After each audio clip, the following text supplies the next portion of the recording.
Hello and welcome to From the Office of the Provost, a podcast that highlights exciting activities and initiatives in the Office of the Provost or university-wide that bolster and enhance our collective vision for growth and transformation. I'm your host, Provost Joe McCarthy, and today I'm joined by Mike Colaresi, Associate Vice Provost for Data Science. Mike joined the Office of the Provost in 2023 and leads the Responsible Data Science Initiative, commonly known as RDS at Pitt. He also serves as the William S. Dietrich II Chair of Political Science, a role he's held since 2017 when he came to the university. In leading RDS at Pitt, he heads our efforts to expand human-driven data science across the University of Pittsburgh. Welcome, Mike. Thank you so much. I'm really happy to be here.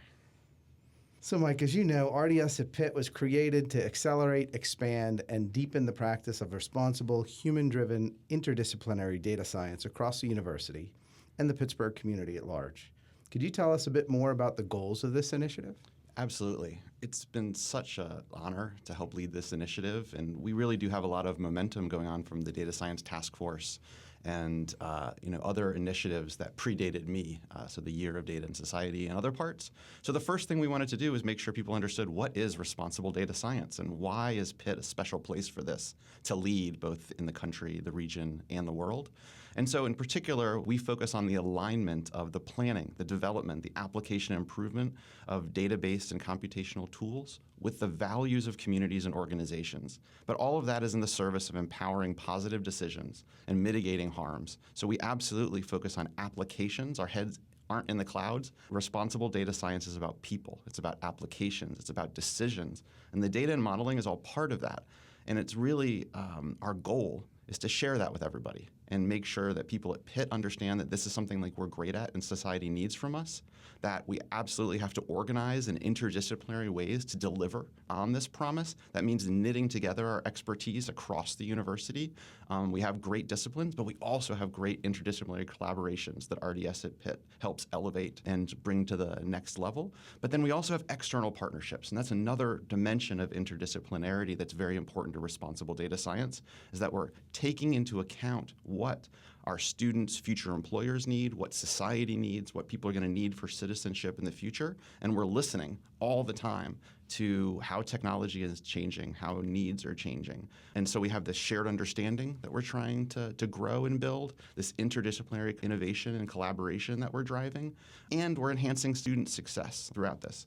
So it's really important for us to make sure students are included in each one of these decisions and projects that we build out so that they're working with external partners, that they're working in interdisciplinary ways, and that they're staying connected with their major and disciplinary focus that they have. So it's in-class learning that we're helping build new curriculum for, right, as well as out-of-class experiences that really broaden and expand how people use and know how to share responsible data science practices. Excellent. Thank you, Mike. That's a great definition. I appreciate it. And I know you and your colleagues are putting RDS and what it means on the map. Something that we hear about a lot in this space that I'd like to probe a little bit is generative AI. Can you explain how the efforts of you and your colleagues relate to what's going on with Gen AI? Yeah, absolutely. This has been something that's really come about since I started this job in 2023, that we had a lot of momentum and we were defining responsible data science, and then everyone wants to talk about generative AI. And how does that relate to data science? How do you be responsible with these new AI tools? And we've thought a lot about it.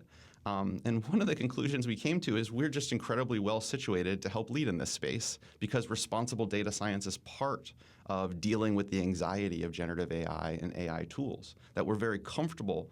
When we worry about AI tools and emerging technologies that are digital in particular, we're worried about jobs. We're worried about what value we can add, right, to particular white-collar or blue-collar tasks and what's going on. That's what we've been focused on the whole time.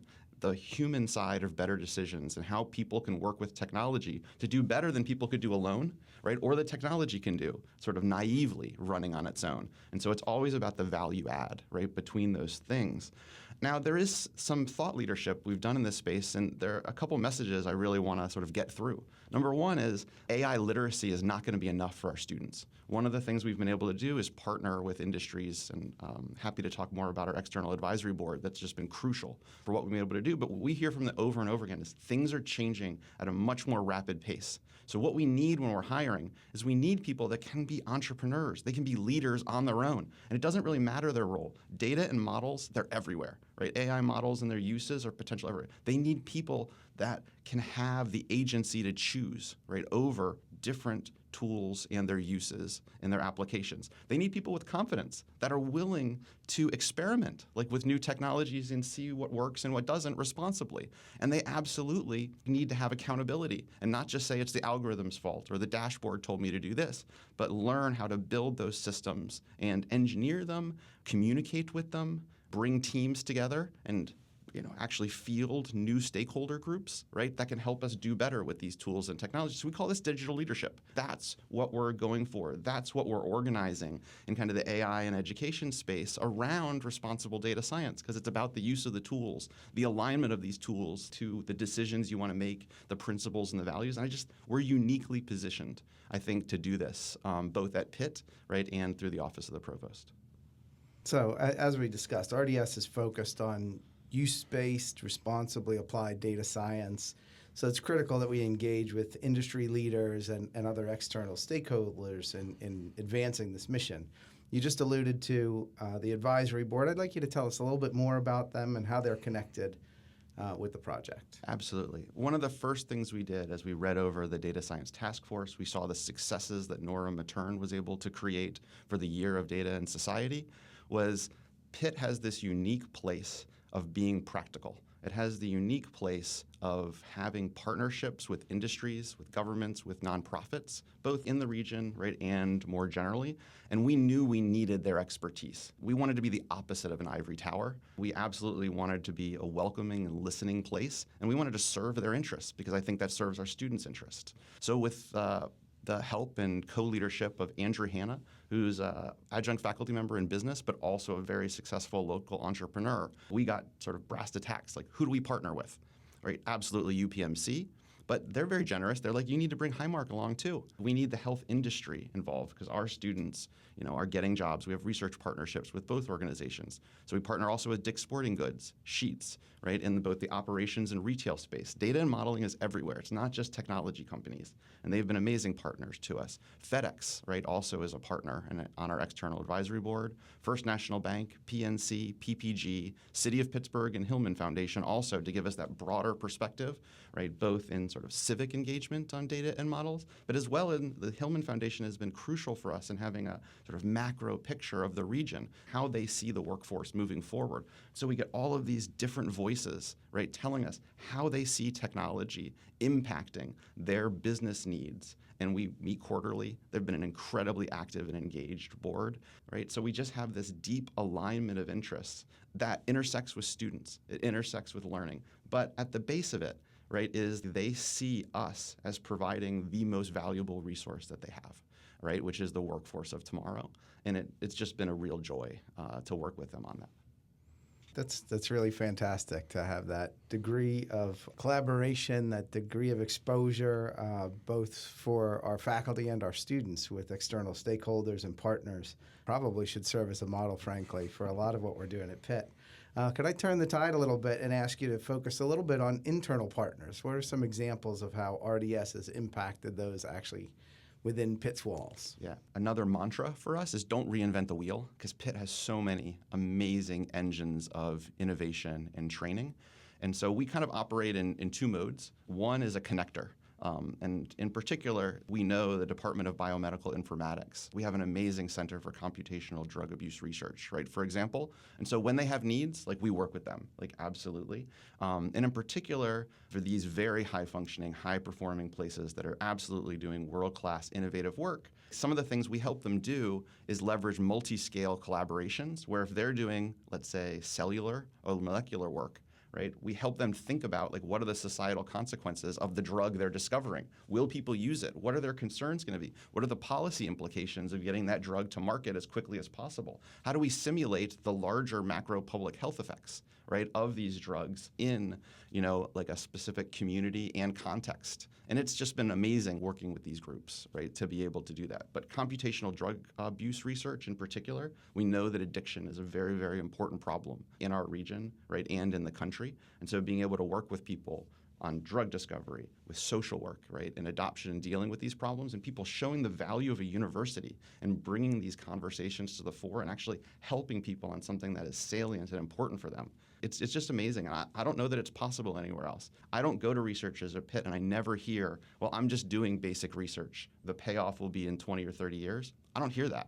What I hear is the passion behind their work of the everyday real world problems and the people they know in the community. And it's inspiring. It's absolutely amazing.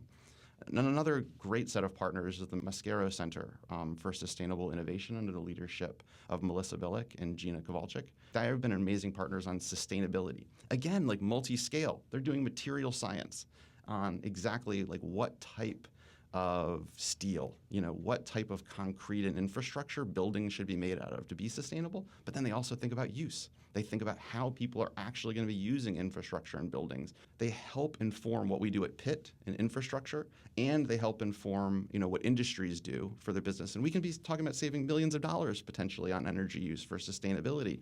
But what they do, it kind of goes from quantum to community, and it includes every part of that stack. And it's incredibly inspiring to work with them on that. And then I'd also like to highlight the Western Pennsylvania Regional Data Center, which really takes it to a community focus. So they have years and years of experience working with community organizations, the city of Pittsburgh, Allegheny County. This is actually a partnership that sort of came from Allegheny County and the city saying, Pitt, we know you're a great partner. Can you help build us infrastructure so we can have better visibility into data and models?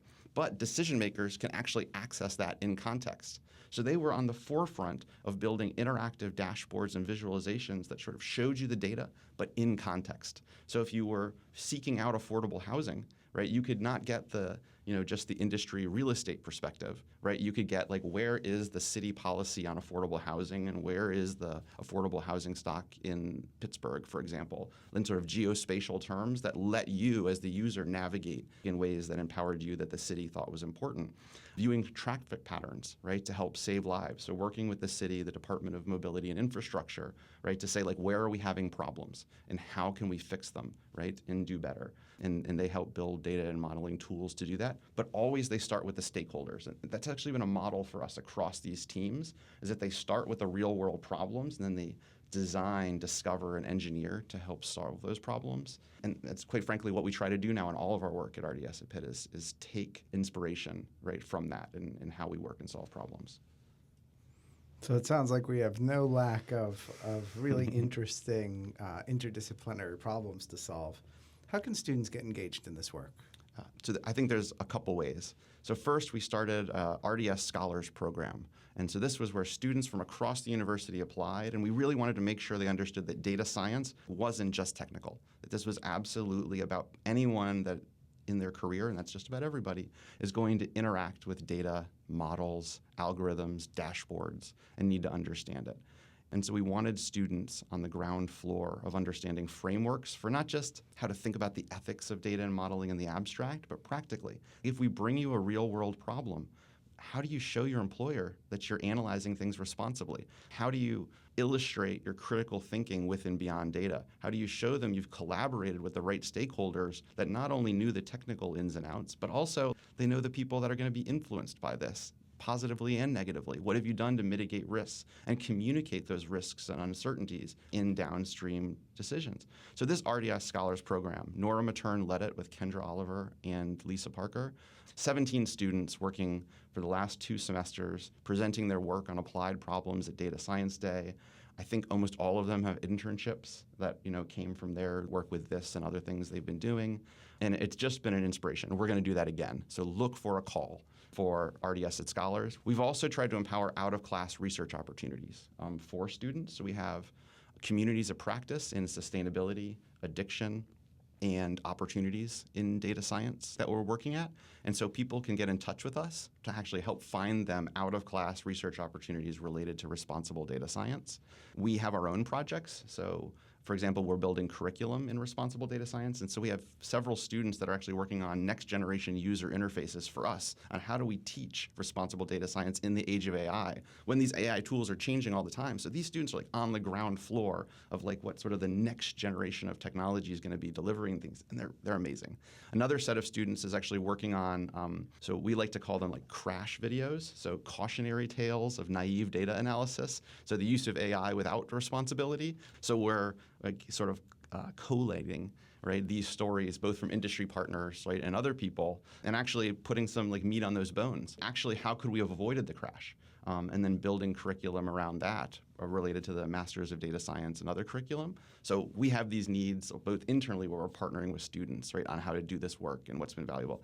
3 of them just gave amazing presentations yesterday on their work this semester, and it was our students are incredible. What they can do is incredible. And so another thing we think about is don't think they can't do it. The things that our students can accomplish, both within a project and with external partners, it really is, it's limitless, particularly because they have connections to the resources. I would say the RDS Scholars, it was 17 students. We wanted to reach more. We got over 100 applications, right, for the first annual RDS Scholars program. And we were like, we can't turn these people away. They're engaged and excited about responsible data science and their place in it. And, you know, part of our mission goal of having shared understanding of RDS is that everyone belongs. And it seemed like the wrong message to be like, thanks, just apply next year. So we created a membership program, and we created what we're calling server-side chats, where we're bringing in industry partners, mostly from our external advisory board, but we'll expand that next year too. And we invite everybody to be members. And then we've been having these server-side chats where both have a formal question and answer, like how do I get a job in industry if you're interested? You know, what are the things you would want me to do as a student, you know, right now to be prepared to be part of your organization? And then informal connections, right? So there's actually the students get to meet these people that we're bringing in, and they're amazing.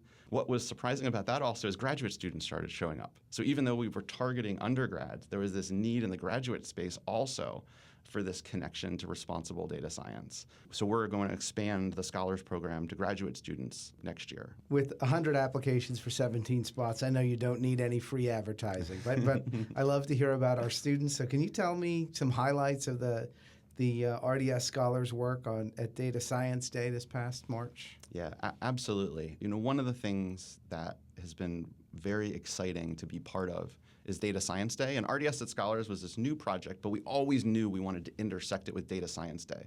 So Data Science Day was something we did for 2024 was the first time we did it. It was a partnership with the School of Computing and Information where we just wanted to celebrate data science in person, you know, with people, right, with all of these amazing centers and bringing them all together. Because one thing we did learn is that there's not necessarily the visibility across Pitt. We're doing so many cool things. Doing cool things is hard. That takes a lot of time. And so we needed to be intentional about how we brought people together. And Data Science Day was this convening. And it was amazing. Like, it was great last year. And so RDS at Pitt really leaned into it this year of like, what if we had a year of planning, right, to do this? Can we do even more? And in particular, how can we increase students' engagement with this? So RDS at Scholars brought projects and had posters, and then we had people discuss it. We had an award, right, for best poster, celebrating, you know, AI-driven innovation, but how to do it responsibly. And I think, you know, we had 150 people show up at this convening at Data Science Day, which is amazing. 28 posters. So you wanted some highlights of these. Like, so there was an amazing one on AI in the workforce. And in particular, they were working with a computational social science scholar, Morgan Frank, who's in the School of Computing Information. And they're really, and our advisory board like loved this because they were focused on like, what do we do to prepare? Specifically, how do we use data to inform these trends in industry? Should I be worried as a software engineer, right? Like, as a computational social science, am I good because I know how to balance the people with the technical, or is something coming for that also? And really, like, what's the data, right, behind these and trends? So that was an amazing one. There was a number of students that were interested in the business use cases in particular, and so like how to create value for operations research, right? Let's say, and new algorithms and things that how that can add value. Another one I loved was actually a humanities poster, basically about what's the role of the humanities in the age of AI, right, and how it can be a really strong force, right, to like how we add value to that. It was practical. But it was inspirational too. And these students sort of A to Z did amazing work. And it even went beyond the posters. We ended a day with sort of what we called solution sprints, where we let our advisory board say, like, what problems do you have? And the scholars came to that, right? And some of them, it wasn't even on their poster, but they were proposing solutions to the head data scientist, right, at Highmark, right, on how to solve problems, and really impressing with what they could contribute and what they could do. So that was really, really exciting for us. That sounds like a lot of fun. I'll be sure to get that on my calendar for next year. And honestly, the poster on training and curriculum we might have to share with the Provost Advisory Committee on undergraduate programs. It's a good one. So I do like to close by asking, we obviously just scratched the surface here on what's going on with RDS at Pitt. So how can people learn more and stay connected with the project? Yeah, so we do have a website that's a welcoming front door to responsible data science at Pitt. So that's datascience.pitt.edu. So we have a LinkedIn profile, and so you can follow us on LinkedIn, where we keep up to date on events and other convenings. There's a newsletter that people can subscribe to on the website. We call it RDS Connects, where again, it's events, but also job opportunities we're posting in there. And then we have communities of practice. And so there on the website, there's leaders that you can also connect to that might be in your discipline or connected disciplines. So it doesn't just have to be connecting through the Office of the Provost. So we have faculty members listed in engineering, in pharmacy, in the Dietrich School, in the School of Computing Information, in business, right? So all of these places you can connect with, and we're building working groups. And so if you're faculty or staff and listening also, we're always looking for new opportunities to partner and grow our network, really help make previous innovations sustainable. The other thing is people bring us ideas. We don't have these connections yet, but I know we could do this cool thing. I think Joe, you and I have talked about academia runs on coffee and jealousy, right? And so people have seen this thing that they know we could do better here. They know, and after a cup of coffee, they email me, right, and say, how do we do this? How do we bring these people together? So email me those things. Email me the things that are, going to be the next exciting thing we talk about the next time I'm on the podcast. We strategically schedule this taping, of course, after we had our coffee. And hopefully our listeners are enjoying theirs and getting ready to email you as we speak. But thank you, Mike, for joining me today and sharing the great work that you and your team and colleagues both within and outside of Pittsburgh have been doing. And as usual, thank you, listeners, for tuning in. Again, I'm Provost Joe McCarthy, and this has been From the Office of the Provost.